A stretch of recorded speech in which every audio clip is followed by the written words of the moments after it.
नवादा से अनुभव सिंह। मैं आप लोगों के सामने चंदा चोर जो परजीवी हैं उससे जुड़ी हुई कुछ बातों को मैं रखना चाह रहा हूँ।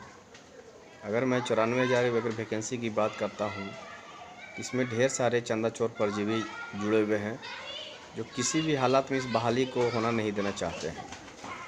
खास करके उसमें नीरज चंदा चोर, चंदन सिंह चंदा चोर हैं। ये सब ऐसे परजीवी हैं जिन्हें किसी भी बहाली से कोई मतलब नहीं है, ना नई बहाली से ना पुरानी वाली बहाली से मतलब है।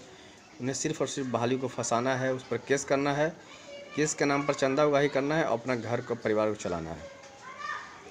इसलिए मैं सभी छात्रों से अनुरोध करना चाहता हूं, चाहे वो 94,000 के अभ्यर्थी हों, चाहे STT के अभ्यर्थी हों, उनसे मैं ये कहना चाहूँगा कि इन चंदा चोर परजीवी का समर्थन किसी भी हालत में नहीं करें। अगर 94,000 की अगर बात करते हैं तो हम लोग जो कैंडिडेट हैं बहाली को बचाने के लिए 18 जनवरी से लेकर 28 जनवरी तक आंदोलन किए थे पटना के गर्दनी बाग में, ताकि हम लोग की बहाली बच जाए और अच्छे खासे छात्रों को इसका लाभ मिल सके। उसी आंदोलन के समय में हम लोग के एक साथी हैं छोटू सिंह, उनकी माँ भी उनके साथ ही रहती हैं।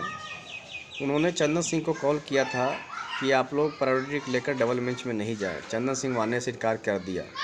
मैं उसी ऑडियो को सुनकर मैंने भी चंदन सिंह को कॉल किया। मैंने भी पूछा कि जब आप इस 94,000 बहाली से जुड़े हुए हैं, फिर क्यों आप आंदोलन में हम लोग के साथ शामिल नहीं हैं। उसने स्पष्ट रूप से कहा कि मुझे इस बहाली से मतलब नहीं है, क्योंकि मैं इस बहाली में नहीं आ पाऊँगा, मैं जानता हूँ, और मुझे इस बहाली से मतलब नहीं है। जब इस प्रकार के छात्र चंदा चोर जब इस तरह का स्टेटमेंट देंगे तो आप खुद विचार करें कि किस प्रकार से ये छात्रों को शिक्षा और शिक्षक बनने के लायक हैं। ये मुख्य रूप से इनका पेशा चंदा उगाही करना है, ना कि इनको बहाली से मतलब है। नीरज चंदा चोर की भी अगर बात करते हैं तो आज तक किसी भी वीडियो और ऑडियो में ये नई बहाली की बात नहीं किया है। ये जब भी बात किया है पुरानी बहाली में घुसने की बात किया, नई बहाली की बात नहीं किया है। मैं कई बार उससे भी बात करने का प्रयास किया, उसका भी ऑडियो मेरे पास है, और चंदन सिंह से जो मैं बात किया था उसका भी ऑडियो मेरे पास है। नीरज चंदा चोर भी बोला कि नई बहाली की बात हम क्यों करेंगे, क्योंकि वो जानता है कि नई बहाली में उसे कमाने का मौका नहीं मिलेगा। वो सिर्फ़ और सिर्फ पुरानी बहाली की बात करेगा। अगर आज मैं 2017 का कैंडिडेट अगर सरकार और शिक्षा विभाग से ये मांग करूं कि मुझे 2011 की बहाली में अप्लाई करने का इजाज़त दिया जाए, क्या सरकार या कोर्ट देगी? इजाज़त नहीं देगी, क्योंकि ये गलत होगा। इसलिए आप लोग भी इस बात को समझे। और अब सुनने में आ रहा है कि नीरज जो चंदा चोर है 31 जनवरी जो 2021 को जो पास किया सीटेट, उसको अब बरगलाने में लगा हुआ है। तो खैर ये तो वो लोग छात्र समझेंगे, लेकिन फिर भी मैं उनसे अनुरोध करूँगा कि आप लोग इस प्रकार के चंदा चोर परजीवी से आप लोग नहीं जुड़ें, अपने भविष्य का रास्ता खुद देखें और नई बहाली की मांग करें। हम लोग भी आप लोग का समर्थन करेंगे, क्योंकि हम लोग भी चाहेंगे कि यहाँ के छात्र अधिक से अधिक संख्या में आए और छात्रों को पढ़ाकर अपना योगदान दें। अब अगर STT की भी अगर बात करते हैं तो इसमें कम है चंदा चोर, लेकिन इसमें भी कहीं न कहीं लगे हुए हैं।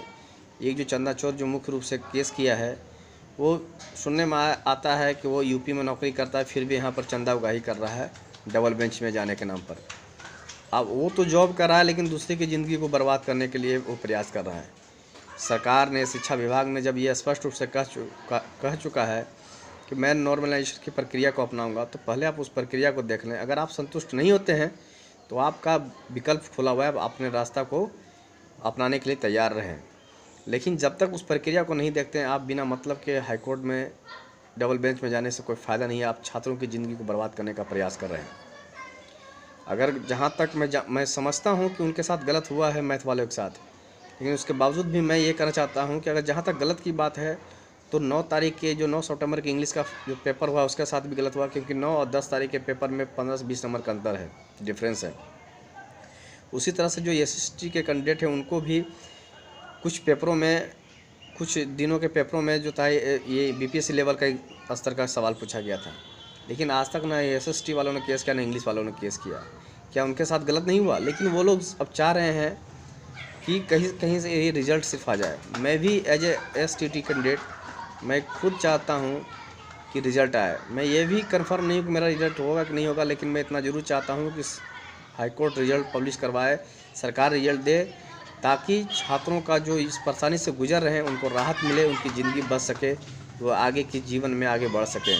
इस प्रकार से केस खेलने से फ़ायदा नहीं है, किसी का ज़िंदगी बनने नहीं जा रहा है। सिर्फ ये लोग चंदा उगाही करेंगे और मैं इन चंदा चोरों के खिलाफ़ हमेशा बोलता रहा हूँ और कहता रहा हूँ कि इन लोगों का आप लोग किसी भी स्तर से समर्थन नहीं करें। अगर आप गलत का समर्थन करेंगे तो आप गलत ही कहलाएंगे।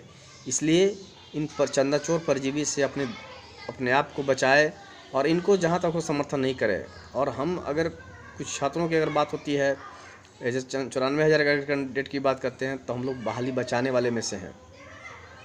हम लोग का शुरू से यह अथक प्रयास रहा है कि इस बहाली को हर हाल में बचा के पूर्ण कराएं। कुछ लोग कमेंट करते हैं कि आप लोग आंदोलन क्यों किया था, तो हम लोगों ने आंदोलन बहुत मजबूरी में किया। और ये उन्हें भी पता होना चाहिए कि आंदोलन कोई भी संगठन, चाहे छात्र संगठन या कोई भी संगठन हो, बहुत मजबूर होकर जब कोई विकल्प नहीं बचता है तब वो आंदोलन के रूप में अख्तियार करते हैं। हम लोगों ने बहुत मुश्किल हालात में जाके आंदोलन करने के लिए तैयार हुए थे।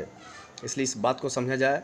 और शास्त्र और धर्म में भी कहा गया है कि किसी को मारने वाले से बचाने वाला बेहतर होता है, महान होता है। इसलिए हम लोग बहाली को बचाना चाहते हैं, हम लोग बहाली का फंसाने का विचार नहीं। इसलिए आप जितने भी छात्र हैं जो बहाली को बचाने के समर्थन में हैं, उनका शारीरिक रूप से, आर्थिक रूप से, मानसिक रूप से उसका समर्थन करें, उसका भरपूर सहयोग दें ताकि इस बहाली को बचाए और पूर्ण कराए।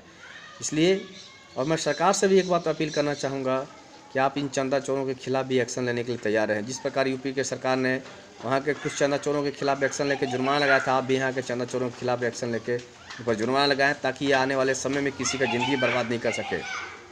और मैं सरकार से भी अपील करना चाहूँगा कि जल्द से जल्द इस 94,000 प्रक्रिया को और STT की प्रक्रिया को पूर्ण करें ताकि आने वाले छात्रों को उनका बेहतर भविष्य मिल सके और यहाँ के युवाओं को रोज़गार मिल सके, एक अच्छे शिक्षक अच्छी ज़िंदगी को बच्चों के रूप में दे सके, उन्हें बता सके और ख़ुद भी अपनी जो मानसिक जो दौर से गुजर रहे हैं उन्हें कुछ राहत मिले।